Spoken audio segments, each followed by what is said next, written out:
बिहार में इस साल विधानसभा चुनाव होने वाले से देखते हुए लगभग सभी पार्टियां अपनी अपनी तैयारी में जुट गई है। बुधवार को दिल्ली में राष्ट्रीय जनतांत्रिक गठबंधन यानी कि एनडीए नेताओं की सांसद संजय जायसवाल के घर पर एक बैठक हुई। इस बैठक में एनडीए के सभी सांसद शामिल हुए। इस बैठक की अध्यक्षता भाजपा के राष्ट्रीय अध्यक्ष जेपी नड्डा ने की। जेपी नड्डा ने बैठक में एक महत्वपूर्ण संदेश जो एनडीए के सभी सहयोगी दलों के लिए था। उन्होंने पार्टी के नेताओं से एकजुट रहने की अहमियत पर जोर दिया और बिहार में राजद और कांग्रेस के गठबंधन के टूटते रिश्तों का उदाहरण देते हुए कहा कि एनडीए की एकता अत्यंत महत्वपूर्ण है। नड्डा ने कहा, हम एकजुट हैं तो हम जीत सकते हैं, यदि हम विभाजित होते हैं तो हम गिर सकते हैं। यदि हम एकजुट हैं तो हम आगामी चुनावों में रिकॉर्ड तोड़ प्रदर्शन कर सकते हैं।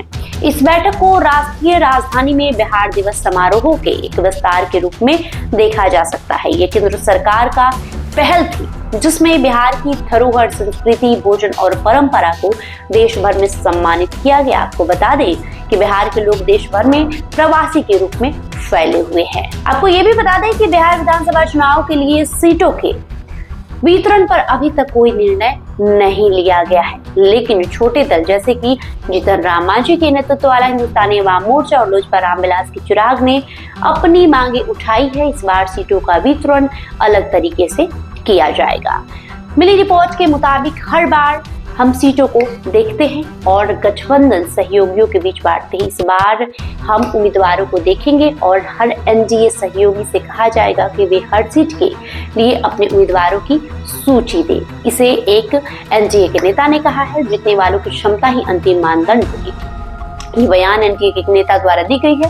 वहीं केंद्रीय गृह मंत्री अमित शाह 29 और 30 मार्च को गोपालगंज में सहकारिता मंत्रालय की बैठक में शामिल होंगे और सभी पीएससी प्रतिनिधियों को संबोधित करेंगे। इस यात्रा का सबसे महत्वपूर्ण हिस्सा गठबंधन द्वारा एजेंडों की आधिकारिक शुरुआत होगा।